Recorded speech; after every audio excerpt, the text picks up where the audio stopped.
12. विज्ञान की कुछ प्रमुख शाखाएं। एनाटॉमी, ये जीव विज्ञान की वो शाखा है जो शरीर की आंतरिक संरचना से संबंधित है। एंथ्रोपोलॉजी, ये विज्ञान की वो शाखा है जिसमें मानव के विकास, रीति रिवाज, इतिहास, परंपराओं से संबंधित विषयों का अध्ययन किया जाता है। एस्ट्रोलॉजी, ये विज्ञान मानव के जीवन पर विभिन्न नक्षत्रों के प्रभावों का अध्ययन करता है। इसे ज्योतिष शास्त्र भी कहते हैं। एस्ट्रोनॉमी, ये खगोलीय पिंडों का अध्ययन करने वाला विज्ञान है। सिरेमिक्स, ये टेक्नोलॉजी की वो शाखा है जो चीनी मिट्टी के बर्तन तैयार करने से संबंधित है। कीमोथेरेपी, ये चिकित्सा विज्ञान की वो शाखा है जिसमें रासायनिक यौगिकों से उपचार किया जाता है। कॉस्मोलॉजी, ये समस्त ब्रह्मांड का अध्ययन करने वाली विज्ञान की वो शाखा है। क्रायोजेनिक्स, ये निम्न ताप के विभिन्न प्रयोगों तथा नियंत्रणों का अध्ययन करने वाला विज्ञान है। इकोलॉजी, ये विज्ञान वनस्पतियों तथा प्राणियों के पर्यावरण या प्रकृति से संबंधों का अध्ययन करता है। एंटोमोलॉजी, जंतु विज्ञान की ये शाखा कीट पतंगों का व्यापक अध्ययन करती है। एपिडीमियोलॉजी, चिकित्सा विज्ञान की ये शाखा महामारी और उनके उपचार से संबंधित है।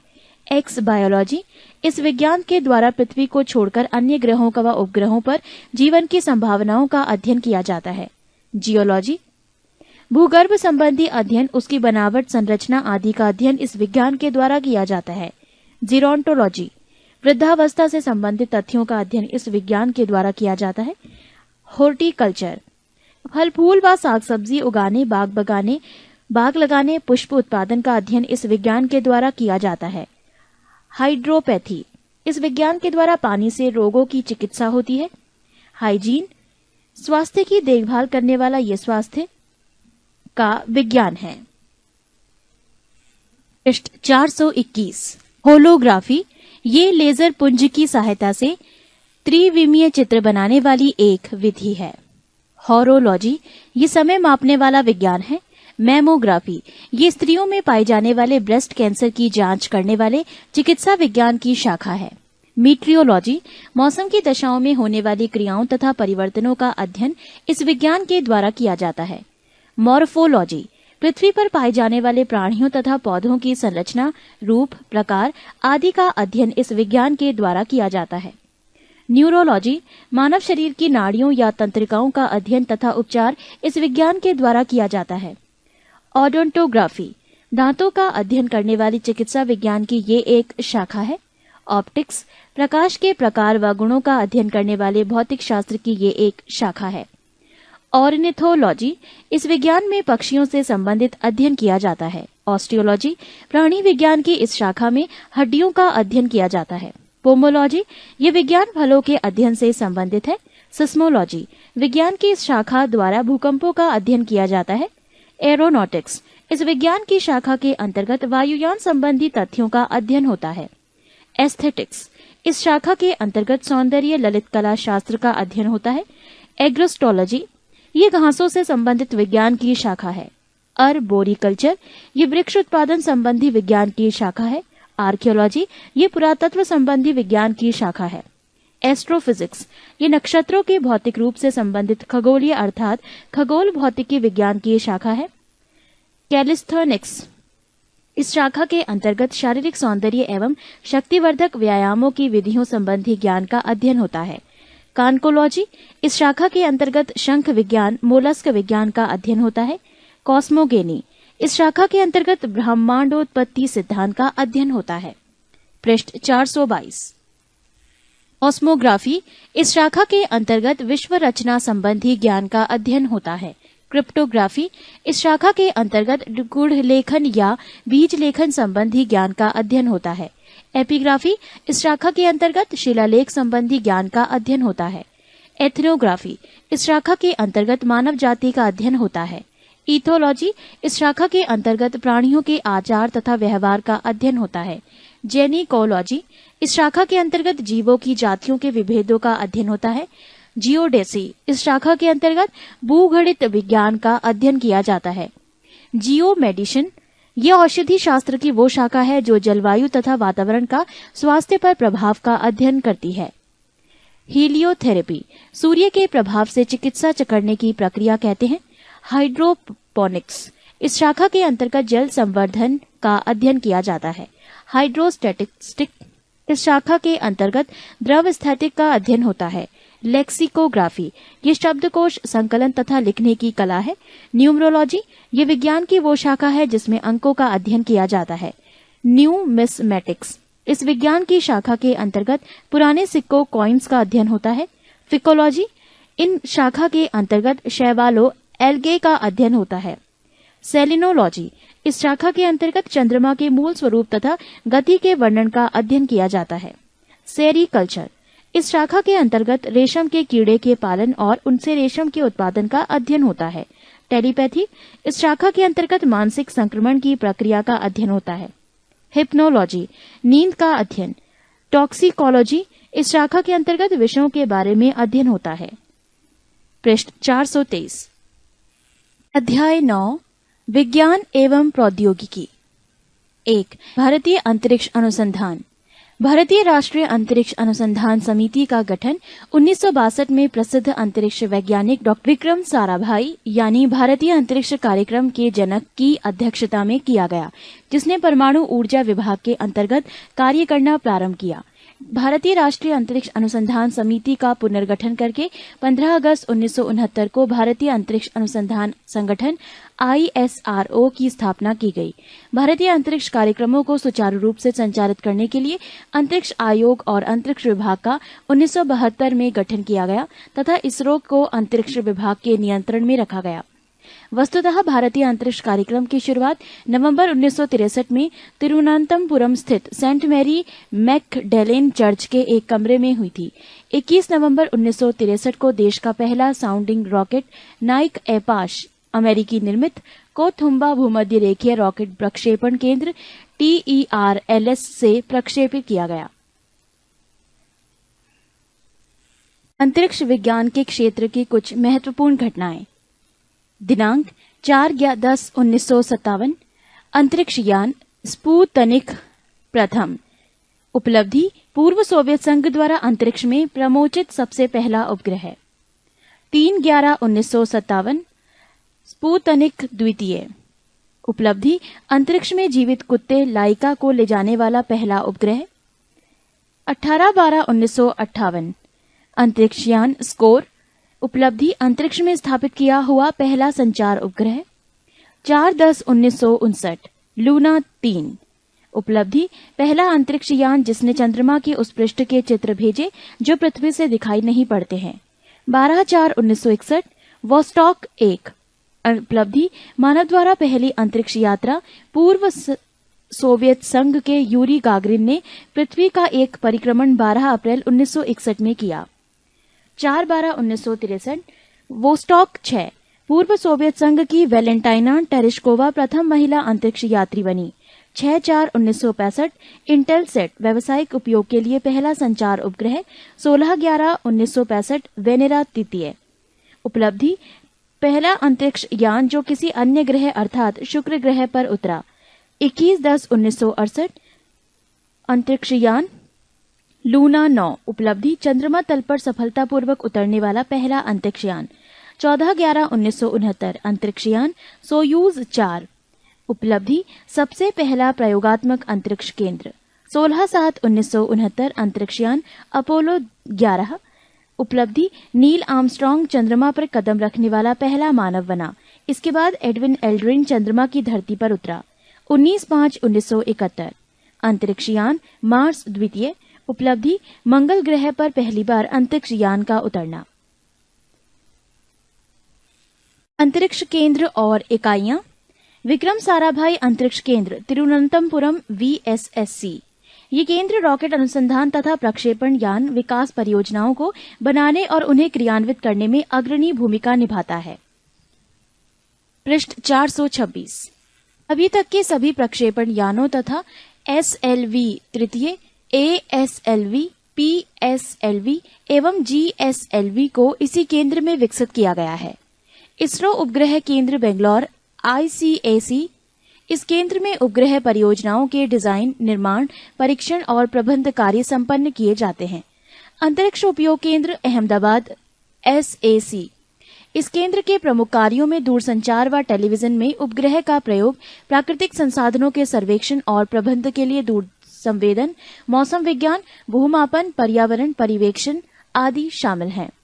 शार केंद्र श्रीहरिकोटा ये इसरो का प्रमुख प्रक्षेपण केंद्र है जो आंध्र प्रदेश के पूर्वी तट पर स्थित है।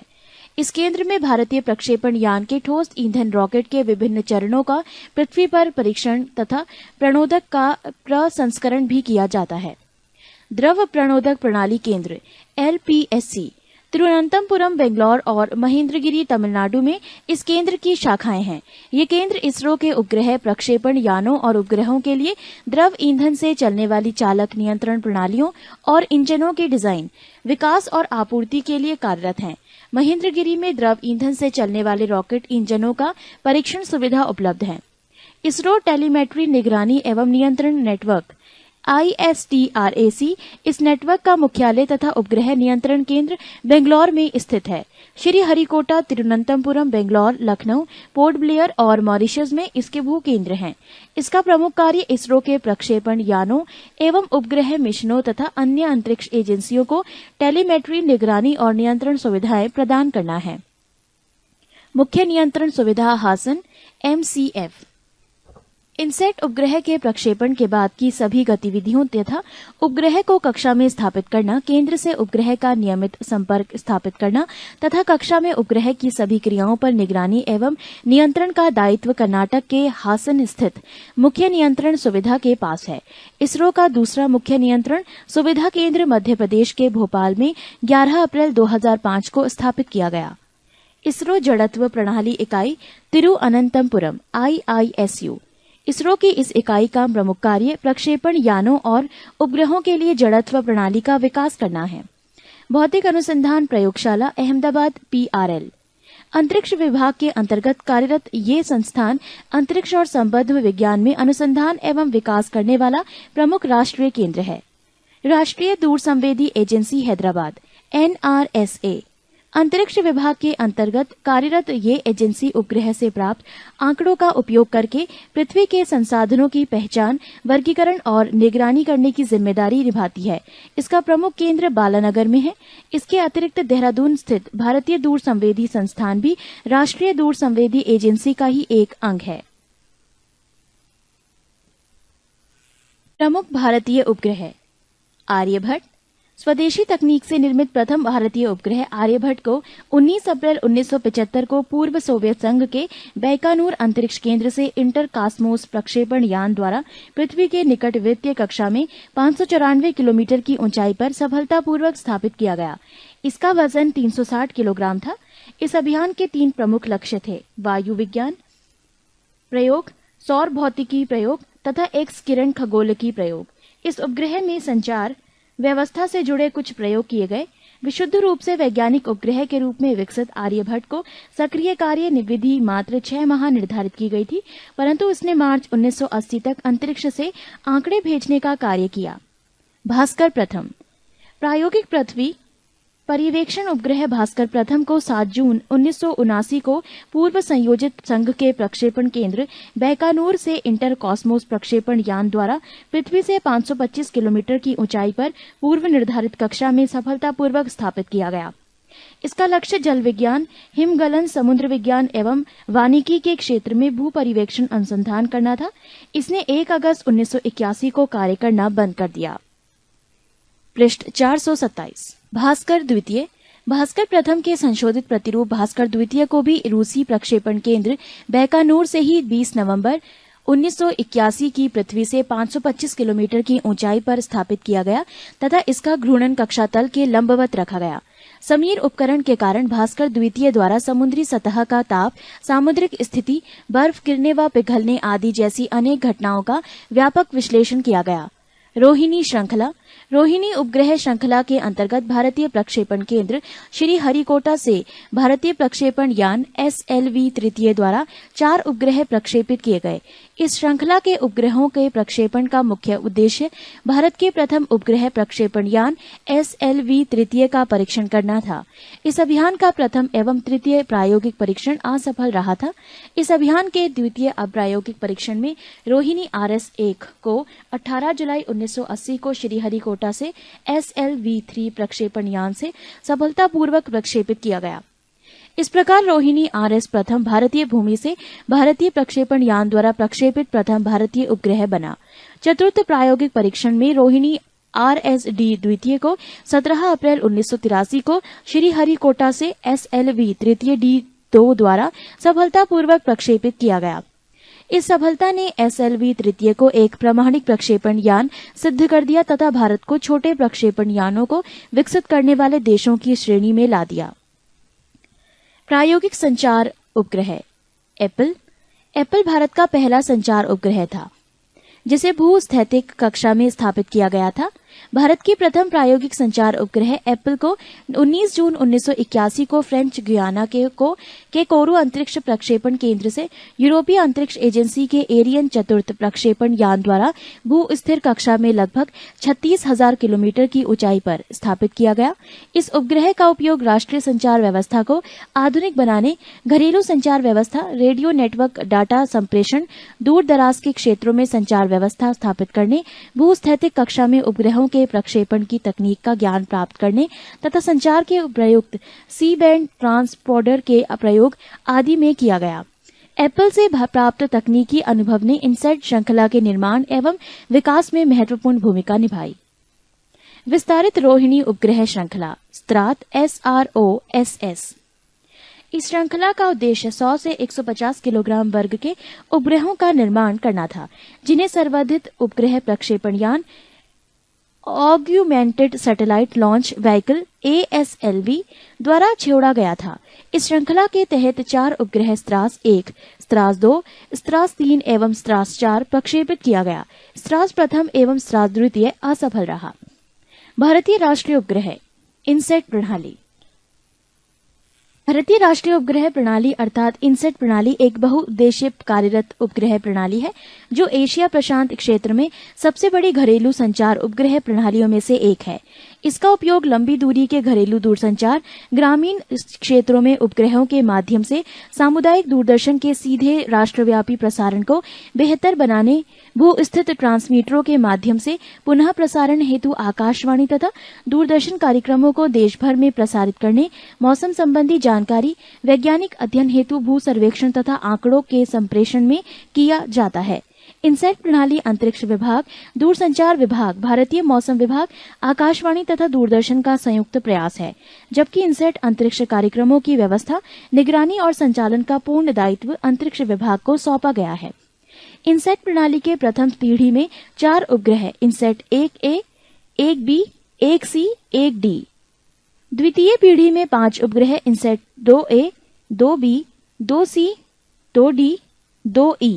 तृतीय पीढ़ी में भी 5 उपग्रह 3A, 3B, 3C, 3D, 3E तथा चौथी पीढ़ी में 7 उपग्रहों के प्रक्षेपण की योजना बनाई गई थी।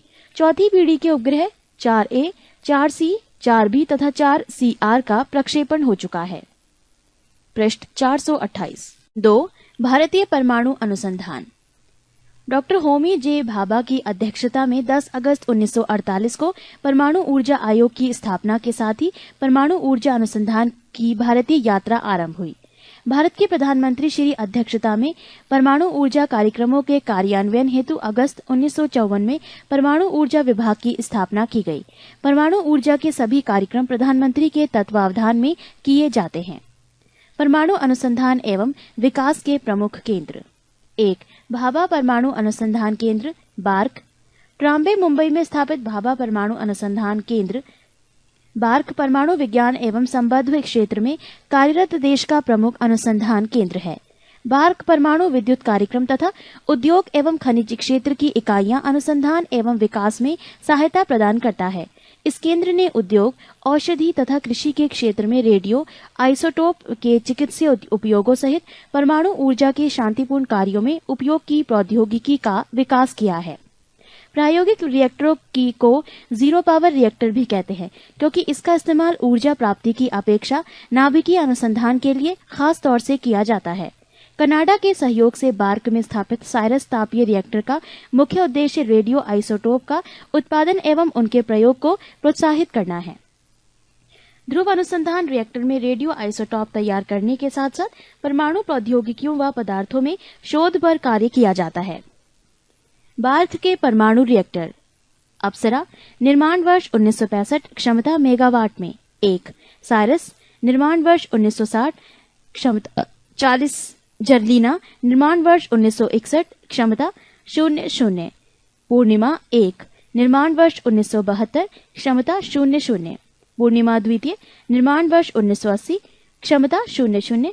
पूर्णिमा तृतीय, निर्माण वर्ष 1990, क्षमता 00। ध्रुव, निर्माण वर्ष 1985, क्षमता 100। पृष्ठ 433। 2. इंदिरा गांधी परमाणु अनुसंधान केंद्र IGCAR। वर्ष 1971 में कलपक्कम, तमिलनाडु में इस केंद्र की स्थापना की गई है। इस केंद्र का प्रमुख कार्य फास्ट ब्रीडर रिएक्टर के संबंध में अनुसंधान एवं विकास करना है। इस केंद्र में स्थित फास्ट ब्रीडर टेस्ट रिएक्टर विश्व में अपनी तरह का पहला रिएक्टर है जो प्लूटोनियम यूरेनियम मिश्रित कार्बाइड ईंधन को काम में लाता है। फास्ट ब्रीडर टेस्ट रिएक्टर की कुछ विशेषताएं निम्न हैं। 1. इसमें श्रृंखलागत अभिक्रिया को तीव्र न्यूट्रॉनों के माध्यम से निरंतर जारी रखा जाता है। इसमें श्रृंखलागत अभिक्रिया को तीव्र न्यूट्रॉनों के माध्यम से निरंतर जारी रखा जाता है। ताप रिएक्टर की अपेक्षा इसमें विखंडित न्यूट्रॉनों की संख्या अत्यधिक होती है। 2. फास्ट ब्रीडर टेस्ट रिएक्टर में प्राकृतिक यूरेनियम का प्रयोग ताप रिएक्टर की अपेक्षा 60 से 70 गुना ज्यादा होता है। 3. इसमें रेडियोधर्मिता का उत्सर्जन अल्प मात्रा में होता है। 4. इसमें शीतलक के रूप में सोडियम का प्रयोग किया जाता है, जबकि ताप रिएक्टर में जल का। 5. फास्ट ब्रीडर टेस्ट रिएक्टर की रूपरेखा फ्रांस की रेपसीडो रिएक्टर पर आधारित है। कामिनी। कामिनी संक्षिप्त रूप है कलपक्कम मिनी रिएक्टर का। कामिनी ने 17 सितंबर 1997 से काम करना शुरू कर दिया है। इस रिएक्टर का महत्व इस बात को लेकर है कि जहां अन्य प्रायोगिक रिएक्टरों में ईंधन के रूप में यूरेनियम या प्लूटोनियम का उपयोग किया जाता है, वहीं कामिनी थोरियम 31 का उपयोग ईंधन के रूप में करेगा। स्मरणीय है कि कामिनी थोरियम यूरेनियम 233 ईंधन चक्र का उपयोग करने वाला विश्व का प्रथम रिएक्टर है। इस रिएक्टर का उपयोग अनुसंधान के अतिरिक्त अपराधियों को पकड़ने में भी किया जाएगा, क्योंकि इसके द्वारा फिगर प्रिंटों का मिलान करना बड़ा सरल हो जाएगा। 3. उच्च प्रौद्योगिक केंद्र कैट। 1984 में इंदौर में स्थापित उच्च प्रौद्योगिकी केंद्र का मुख्य कार्य लेजर एवं त्वरकों के क्षेत्र में प्रौद्योगिकी का विकास करना है। नोट: लेजर अक्षर समूह का निर्माण light amplification by stimulated emission of radiation के संक्षिप्तीकरण से हुआ है, जिसका अर्थ होता है विकिरण उत्सर्जन के द्वारा प्रकाश का प्रवर्धन। लेजर एक ऐसी युक्ति है जिसमें विकिरण ऊर्जा के उत्सर्जन के द्वारा एकवर्णी प्रकाश प्राप्त किया जाता है। लेजर की खोज अमेरिका की हेजेस प्रयोगशाला में थियोडोर मैमेन के द्वारा 1960 में की गई थी। 1964 में बार्क ने गैलियम आर्सेनिक अर्धचालक लेजर का निर्माण किया। 4. परिवर्तनीय ऊर्जा साइक्लोट्रॉन केंद्र VECC। ये केंद्र परमाणु भौतिकी, परमाणु रसायन शास्त्र, विभिन्न उद्योगों के लिए रेडियो समस्थानिकों के उत्पादन एवं रिएक्टरों को विभिन्न स्तरों से होने वाली क्षति के उच्च अध्ययन का राष्ट्रीय केंद्र है। इसका मुख्यालय कोलकाता में है। भारत के परमाणु विद्युत गृह।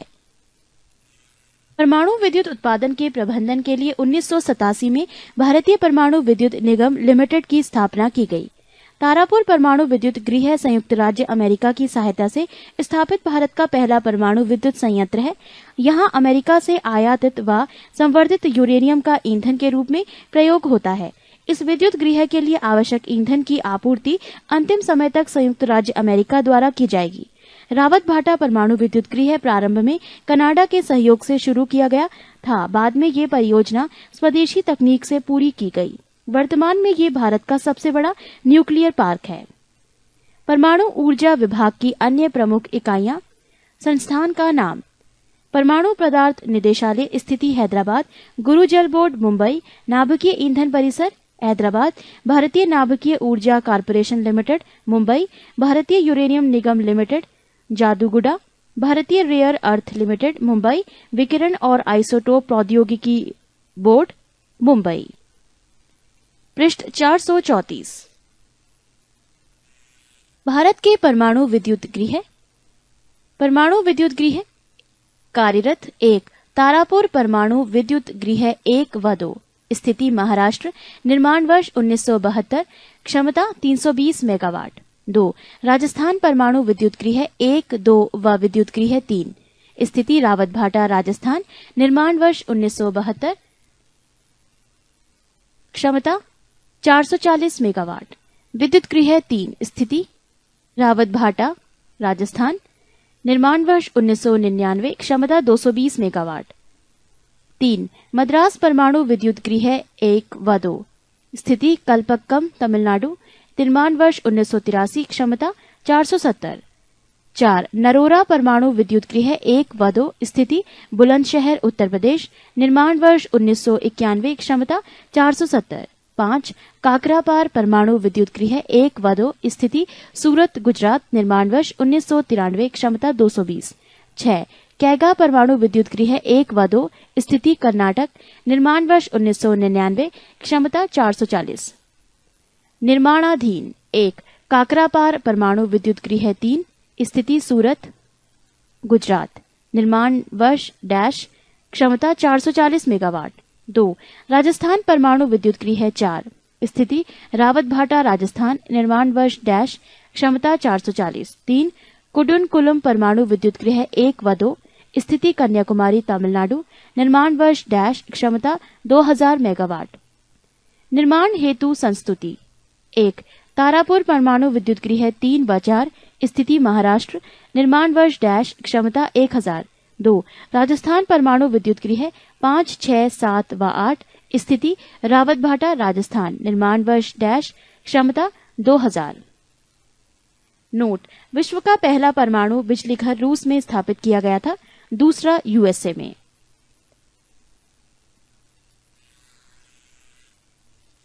परमाणु परीक्षण: 18 मई 1974 में पोखरण जैसलमेर राजस्थान में भारत ने स्वदेशी महिला परीक्षणीय परमाणु विस्फोट किया।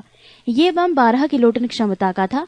पहले परीक्षण में 24 वर्षों के बाद पोखरण में दूसरी बार 11 मई व 13 मई 1998 को परमाणु परीक्षण किया गया, जिसे शक्ति 98 नाम दिया गया। सब किलोटन अर्थात 1 किलोटन से कम विस्फोटों का सबसे बड़ा लाभ यह है कि यदि भारत ने समग्र परमाणु परीक्षण निषेध संधि CTBT पर हस्ताक्षर कर भी दिए तो इस विस्फोटक तकनीक के माध्यम के बाद प्रयोगशाला में भी परीक्षणों को जारी रखा जा सकता है। शक्ति 98 के अंतर्गत परमाणु परीक्षण। परीक्षण तिथि 11 मई 1998। प्रक्रिया थर्मोन्यूक्लियर। क्षमता 43 किलोटन। 11 मई 1998। प्रक्रिया विखंडन। क्षमता 15 किलोटन। 11 मई 1998। प्रक्रिया लो यील्ड। क्षमता 0.2 किलोटन। 13 मई 1998। प्रक्रिया लो यील्ड। क्षमता 0.3 किलोटन। 13 मई 1998। लो यील्ड क्षमता 0.5 किलोटन।